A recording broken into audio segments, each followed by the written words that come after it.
My guest at this time is the founder of a music blog, Yeah, and is also seen regularly as part of MLW. It's Alicia Atout. Alicia, thank you very much for taking the time to chat with me today. Hi, how have you been? I'm good. I'm good. How are you doing right now with the world on fire and, living through the apocalypse? Yeah, I'm doing all right, hanging in there, taking it day by day. Luckily, staying healthy and busy, so I can't really complain in that sense. Yeah, for sure. Well, you're up in Canada, right? Yes, Toronto. Yeah. What is it like? Because we can't talk. We can't even like get close to each other because Canada and the border shut down. How is that affecting you and the way you do Yeah, business? it's definitely been completely different. And of course, when it was first announced, I completely freaked out thinking, oh my gosh, I can't get across the border to take my bookings. But literally, even if you're in America right now, there's barely any bookings to be had. Right. So it's one of those things where I'm not really missing out in that regard. So I've mainly just been hosting from home, still keeping up with my influencer campaigns, and that's really been keeping me super busy. And hopefully the border will open soon. I completely understand why it's closed. We have to take those safety precautions, and fingers crossed it'll get back to normal, and then I can come back over there and rock some stuff out. Yeah, well, you got to stay safe from us. We're the problem, I feel like. No comment. Anyway, I made the comment. But yeah, So what is the Canadian? Is there any indie scene in Canada right now? Because there are a few. I should say a few. I feel like there's more and more indie promotions in North America, or at least in the States right now, that are trying to get going again. It's wild to me. Yeah, so as far as places starting up, I haven't heard of anything running within Toronto at all. So as far as my city goes, there's nothing, but the scene in general before everything hits great. There are a bunch of local promotions that run super frequently, whether monthly, some actually run weekly. Everything from like Smash Wrestling, which is kind of how I got my start interviewing, not for my site, but doing backstage promos and everything, to Super Kicked, which ran weekly. It's so weird having to say that in past tense, isn't it? Yeah. Ran, and it's so weird. But there are a ton of promotions here. Then if you just drive like 4 hours, there are a bunch in Ottawa, like left and right. There's a lot of great wrestling companies. Yeah, and I saw you were catching up with Pete Dunne here a couple days ago. Yes. Yeah, what's it sound like the UK scene's like over there at the moment? I mean, it seems even more tight than Canadian and States wrestling at the moment. Yeah, speaking with him, he mentioned since he was 12, this is the most or the least that he has ever wrestled, because even back then he used to wrestle once a week. So I don't think he's been in a ring since being in the States doing WWE stuff. So it sounds like everyone's on lockdown over there. Still, I haven't heard from any friends or anyone I've interviewed that they've been on a show. So everywhere's keeping it pretty tight, which I mean could be for the best. Yeah, and it's interesting that UK scene right now. I feel for Pete because like it seems like really chaotic what happened over there recently with all the speaking out allegations and stuff. What was your take? Yeah. What was your take on just kind of seeing that scene and our scene as well go through that movement we just went through? It was a lot to take in, because every morning or every night you'd open up your phone, even throughout the day, like if you just randomly go to post something, the top of the tweet you'd see that hashtag, and you're just thinking to yourself, oh gosh, like what nightmare story is about to come out now, and who is it? So some of them shocked me, some things didn't, which is really unfortunate. Yeah. But being in this industry, obviously most of the people who came forward were women. There are a lot of scenarios where luckily I've had some really good people, really good dudes around me who have like protected me from a lot of situations that could have gone sideways, and I have like a really good spidey sense. So you can kind of sometimes tell, and sometimes you're just put in horrible situations that you can't get out of. So it was a lot. It was really hard to read a lot of these stories and come to terms with, oh my gosh, this person could actually do something like that. So even now, it's just talking about it, like it was a lot to take in. It was horrible. Yeah, I would, and I'm sorry to hear about that, Alicia, that you felt, put in bad situations like that, and good on the guys that made you feel better there. I mean, do you think it'll be better now? Do you feel like you're going to be more comfortable and everything in the pro wrestling business on the other side of this? Honestly, like when it comes to my situations, luckily it never got to a point where it was as serious as the things that have come out, but it's because I always had people around me to kind of like, be the big brother role, or I just shut things down instantly. So Yeah. it's really interesting for me to see everything come forward and people saying, this movement's gonna make a change. And as much as I would love to think that's the case, and I think it's incredible and so brave that everyone got their stories out. Yeah. I just honestly, I don't know if it's because sometimes I'm a bit of a pessimist, but I just think scumbags are going to be scumbags. And, just like how people are never going to change certain views, some people aren't going to stop being creeps or stop being against, it's just, some people just suck. And it's so unfortunate and it's awful that we live in a world like that. But as much as every movement we can have, every protest we can have towards something good, there's always going to be someone to take it 10 steps back. So I'd love for this movement to make a change, but I'm not going to sugarcoat it and lie to you. I hope it does. I'll leave it at that. I really hope it does. Yeah, I mean, I agree. I'm with you on that page too. I know there's probably a lot of people out there sweating right now because they know they got skeletons in their closet. So at the very least, the pressure's on. I would safely say. Let's talk about what you're doing right now with MLW. I think it's really cool you got picked up with MLW. How's it been? Or first of all, how did you first make contact with MLW? How did this all come together?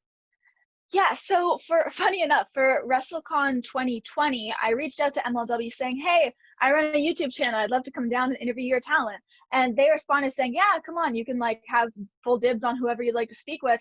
And then I ended up getting a paid booking instead of just doing my YouTube stuff. So I unfortunately had to take that instead. So I never got to meet Core or anyone else behind the scenes during Mania week.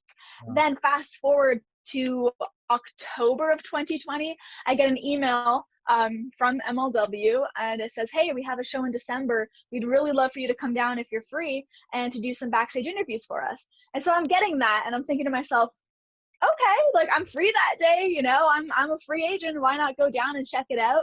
And next thing I know, within the first 5 hours of doing promos, they pull me to the side and they're like, hey, so honestly, this is a real test to see if you like it with us and if everything we've heard about you is true. And they said, everyone loves you. We would love to bring you on. We want to sign you. I was like, oh crap, okay. That's insane. Wow. And I knew other eyes were on me from other places. And, so much of this industry is a waiting game. And so when they were I don't want to use the word aggressive, but when they were so forward and being like, yes, we want you, and just passionate, it really made me happy that they saw that worth in me. And also, I think what they're doing is great. I love how gritty and raw the promos are and how great the wrestling is. And I have so many friends in the locker room. So after that great experience back in December, it just made sense. And so I put pen to paper, sent over the contract, and now we're here. Wow, that's awesome. And you mean October 2019? You said October 2020. I just want to make sure. Oh, wait, this year's 2020? Oh, good Lord. Yeah. It's okay. It's okay. Time is a flat circle right now. Every day feels like a 10-year period. It's fine. You know what's crazy is I actually was having dinner with my family on Friday, and I was like, yeah, I'm so glad that I have the whole week to get stuff done.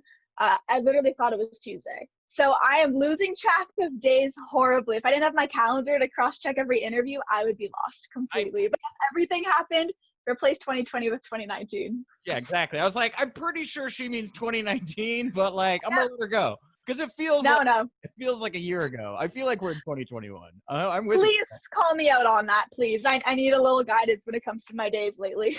Yeah. Well, talk, and that's the thing is, like you say, people there, this isn't your first rodeo kind of working with a national television company. What's the culture like at MLW? What's it like to be a part of this team right now? It's fantastic. I feel like I have such a great boss in Court. Being really blunt, because you know me by now, I'm really straightforward with stuff. Yeah. You never know what you're going to get, whether it's a boss or the environment around you or your fellow wrestlers. And I've never been so comfortable in a locker room before than this MLW one, whether it's dealing with creepy people or dealing with people who look down on you or think you have no talent. I've never dealt with any of those things with any of these guys. And that to me just gives me comfort and warmth. And it makes it fun for me because I'm not just looking over my shoulder thinking, oh, what are they going to critique? It makes it so positive. And we can knock out promos in one take and they're good. Or if we think we need to polish it, we take our time with it. It's always for the best product, which I appreciate.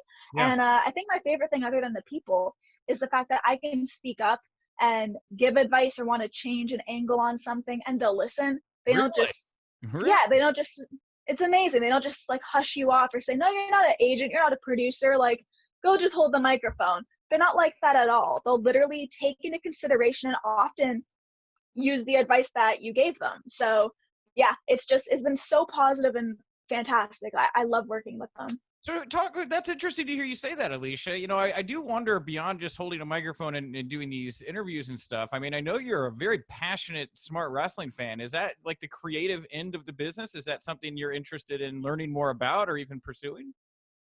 Yeah, it's interesting when you word it that way, because it's never something that I've actually been like interested in learning about. But as I'm holding the mic or hearing something be delivered a certain way, I'm always over analyzing to make sure that whatever we put on television is the best. So I'll hear something being said, whether out of my mouth or the wrestler I'm interviewing, and I'm like, oh my gosh, if we reword it that way, if we say it that way, that would make like gold. And they'll listen. And I love that comfort level that I have with everyone, because the wrestler doesn't get offended. I'm not coming off like a B because they're like, oh, she thinks she knows everything. Like, everyone gives their input because we just want everything to be the best. And then we have those moments where we watch it back together, hovering around the camera, and we're all just watching the promo and we're like, oh my gosh, yes, that was so good. So I love moments like that. So as far as wanting to maybe be a producer, an agent, not really a goal, but if it was ever like, hey, you want to write something up, I'd be like, yeah, I'm always up for learning new things. Hey, I'll say go for it. You know, I've brought this up in several other interviews, but it just fascinated me how few women there are in like agent, producer, creative, promoter. Yeah. It's like it's like the women have like there's a bit of a ceiling before, you know, you get to the managerial level, and it's just so dude influenced in pro wrestling, you know? No, it definitely is. And that's why I think it's cool. Like, although with MLW, we're definitely growing our women's roster, we do have Selena De La Renta, who I'm actually working really closely with on some stuff. And she was, you know, the first, I believe it was Latin producer to do anything with on television for a wrestling company. And, Yeah. you know, there's just a lot of really cool behind the scenes stuff and people we're bringing on. And I think just having like, even though it's cut now down to two in a sense right now on television, or when we get back to tapings and stuff, Yeah. like it's two very powerful people who are paving a way in the industry, and like that's really empowering for me to see. And you look around and there are a lot of people now with like podcasts that are women, and people who are doing more backstage stuff and actually starting to promote. So I don't know, I think if you have a passion for it, just go for it and see what happens. Yeah, I 100% agree with that. And I'm happy you brought up Selena De La Renta, because she was actually on my list here of things to ask you about. You know, Oh, cool. outside of creative and stuff, you know, do you have interest? I mean, would you like to try being a manager? I mean, there are different roles and stuff you'd like to experiment with. Are you happy just being the backstage interviewer? Yeah, so for me, it's like anything that's thrown my way. If someone wants me to try it, I'll try it. I literally started off just doing my YouTube interviews. Then, you know, local promotion was like, hey, you want to be a backstage interviewer? Sure. Oh, hey, you want to try ring announcing? Why not? Hey, you want to host this panel? Hey, I'm your girl. So, I mean, if you don't take any chances and you don't try things new or try new things, you're never going to know what other opportunities are there and what those opportunities can lead to. So I've had some of like the best moments of my career just by on fluke being like, yeah, I'll try it. And then it turned into something amazing. So like I said, I'm kind of up for trying anything. So wait, have you ever trained? Have you taken bumps? Or if you got the call, could you do something, or is that not a thing for you? So I've never trained to actually be a wrestler, and that's definitely not an ambition of mine ever. But if it ever came to the point where, you know, MLW pitched me, and I'm not saying this hasn't been a talk before, but where they're like, hey, would you be interested in maybe being a manager? Or would you be interested in doing this? We throw everything around, and if it sticks, then amazing. So if I had to learn to take a bump or two, I definitely would. But being a full-on wrestler, I only want to do things I'm passionate about, you know? I don't want to just half mess with something. So being a wrestler, not really my vibe, but taking a bump or two to, you know, sell a story and have some fun, I'm down. Yeah, no, that's the right attitude, right? Wrestling's really hard. It's physical. Yeah. You And know? I don't want to be one of those phony people that walk in, because we've all seen it, where it's like, you know, they're put in a situation where they have to try to wrestle, but they suck. And you're like, man, you should have just stuck to what you were doing before. Like, you got nothing to prove. You're great at the other thing you do. So I just, you know, I just want to be passionate about everything I actually do and put my all into it, rather than, you know, suck at something, which I think I would not be a great wrestler. I'm just gonna be honest. Yeah. No, I mean, if you're not athletic, I mean, my hands are feet are hands. I mean, I don't know what's going on with this. I hurt myself all the time just in life. So I don't want to take bumps. I'm the same way. With MLW though, the last thing I want to ask you about MLW, you know, you obviously, we talked about the Canadian border and everything like that, but how do you feel about MLW making the decision to just remain dark here while other companies like, you know, WWE, AEW, and Impact have started picking up and running shows still? Well, it's interesting because when you hear about the behind the scenes of a lot of those companies, most of them aren't testing properly. So that's why we have had outbreaks in certain brands, which is awful. I never want anyone to have something, especially something that could literally be deadly like this. I think it's horrible. Yeah. So as much as I would love to be back out there and love to see fans and perform and see my friends, I don't want to go out by fluke, meet someone with the virus and bring it back home to my family. It's not safe. It's Yeah. really not.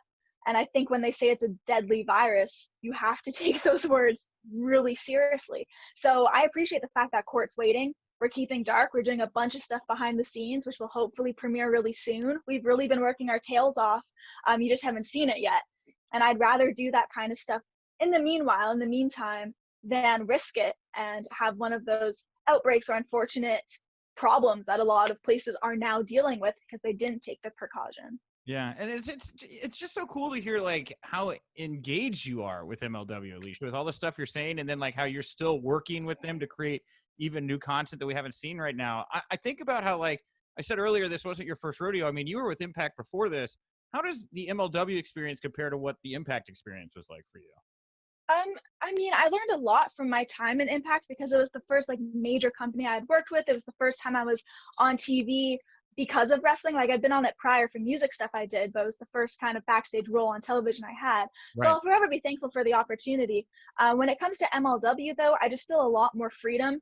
And, you know, like I mentioned, like I can step up and kind of give my 2 cents on things, and they're totally open to listening. And I don't know, there's a certain comfort level at this point with MLW that I haven't felt with any other companies before. So, Yeah. you know, you never want to come out, like, I don't want to, there's no need to like bash anyone because I've never had any like bad experiences anywhere. Sure. I'm thankful for opportunities, but as you go and as I've grown, you definitely know who you mesh great with. And this has been like a really good pairing. Cool. All right. Well, lastly, I want to ask you, you know, last night was Fyter Fest, Great American Bash. Do you keep up with the Wednesday night, or not last night? Oh my God. I'm the one that's bad at time now. Yeah, I was about to say, two nights ago.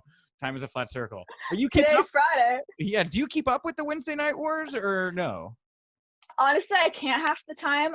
Recently, I like literally this Monday, and I know it's Monday, but this week I started not only interviewing just wrestlers and musicians, but also bodybuilders. Whoa. And it's to a point where, yeah, I've had Mr. Olympia winners on, Arnold Classic winners on, the already Bikini Olympia winners on. So I'm so busy with all these interviews almost every night. Throughout the day, I'm interviewing, so I can't watch this stuff until it's taped, and I watch it like 2 or 3 days later if I end up watching it. And a lot of the time it's just fast forwarding to see what I missed, or watching really good segments I heard about online, because you know how it is when it comes to online, like you see all the highlights anyways, like the things that usually get buzz are the things that are worth watching. So I'm definitely up to date on stuff. Do I watch all of it all the time? Honestly, no. I just don't have the time for it. That's fine. We're going to shelve all those questions then. I will follow up with an impromptu question though. Bodybuilders, how'd that happen? What happened? How did you get ingrained in the world of bodybuilding? What's going on here? Right. So it was really interesting. I was talking with Ryback a couple months ago, who has his Feed Me More Nutrition, supplement company. Right. And he brought me on as an influencer for him. And I was like, this is so cool. And I started working out about 2.5 months ago. And I haven't worked out since high school, and I'm 25, so that's like a long time. So I'm getting into the groove of it again. I'm taking his stuff, and I'm like, he's built like a tank. And so many of these people that I interview, men and women, are. And my dad's been watching tons of bodybuilding stuff since he started working out too. Okay. And he's like, you know what? Like, you're crushing the music, doing awesome in the wrestling. Like, let's move into another category as well. Let's just reach out to tons of bodybuilders. And honestly, it's to a point where it felt like a good adjustment, because I, like 2 months ago, got verified on Instagram. So I'm cross-verified on everything, aside from TikTok, which I'm going to get. I'm determined. But, gonna make it happen. So when I reach out to people, they see like, oh, she's legit. And I've had a bunch of people already confirm. I have like 5 set up for next week. I already did 3 this week with a bunch of winners of like the Arnold Classic and stuff. Like, it's huge, huge stuff. Yeah. So as I said, like, I'm open to try whatever. I'm passionate about it. When it comes down to interviewing, people are people, and I love learning about people. So regardless of what they do, it's a fun time for me. So that's how it kind of came to be. So wait, is your dad work with you on the site? Is this like a family thing now, the website you run? So since it started when I was like 16, and like I mentioned, I'm 25 now, Right. all the first interviews I did with the bands, because I did band interviews for 5 years before wrestling, he Yeah. actually like took me to all the concerts. Like I used to go to concerts with my whole family, my sister, my mom, my dad, and I. Excuse me, I have hiccups. So we would go to the show together, and afterwards I would interview bands, and like he would film my interviews. And for half of the wrestling interviews people watch, like he's going behind the camera, because we'll go chill and watch the show after. Huh. He's like my bodyguard, you know. Yeah. So yeah, so we definitely all like the same stuff. My family's so supportive of everything I do. Half the time we'll like work out together and stuff. Like it's a really good bond I have with them. So you know, that's another reason why I strive so hard to grow, because I want our last name to be everywhere. Like I have it online now. It's been on television weekly. It's on T-shirts people are wearing around the world. Like I just want to make them proud. So That's yeah. awesome. I gotta get you and Bill Apter together, because Bill's like, and Bill's obviously a little older than us, but man, his dad used to do that, where it would take him to shows for the wrestling shows, and was actually like Bill's like cameraman for like interviews and stuff. Right. I don't know. Anyway, you're the only other person who's ever had a story like that. So there you go. Drawing comparisons between you and Apter.